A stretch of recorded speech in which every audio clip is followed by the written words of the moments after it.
मोदी सरकार पुन्हा एकदा एक देश एक निवडणूक राबवण्यावर निर्णय घेण्याची शक्यता आहे।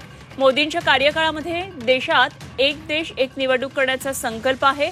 वेळ आणि पैशांची बचत करण्यासाठी केंद्र सरकार हा मोठा निर्णय घेण्याची शक्यता आहे। एक देश एक निवडणुकीला अनेक राजकीय पक्षांचा पाठिंबा देखील आहे। 2029 पासून देशभरामध्ये एक देश एक निवडणूक संकल्पना राबवली जाण्याची शक्यता आहे आणि या संदर्भात आणखी सविस्तर तपशील जाणून घेऊया।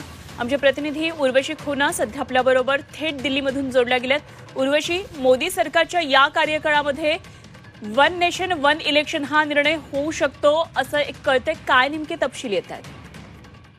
बिलकुल, संसदेच्या चर्चेत दीर्घकाळापासून असलेली एक देश एक निवडणूक संकल्पना ही होती आणि आता ती सध्याच्याच मोदी कार्यकाळात जे आहे लागू होणार असं आपल्याला सूत्रांकडून कळतं आहे।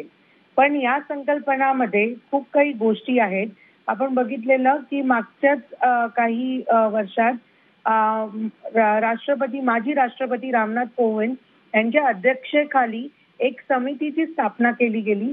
त्या समितीने आता तो रिपोर्ट सबमिट केलाय सरकारला आणि लोकसभाला आणि आता कसं आणि कोणत्या प्रकाराने ही संकल्पना लागू होणार याची शिफारस सुद्धा केली आहे।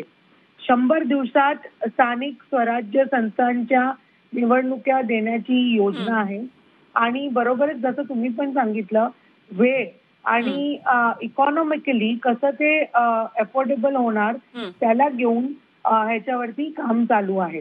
पण याला घेऊन खूप सगळ्या गोष्टी पॅरामीटर्स आहेत जे कॉम्प्लिकेटेड आहे। सर्वात पहिले म्हणजे ईव्हीएम मशीन, इतक्या EVM machine at a time पूर्ण देशात अवेलेबल होणार का, तो एक प्रश्न आहे।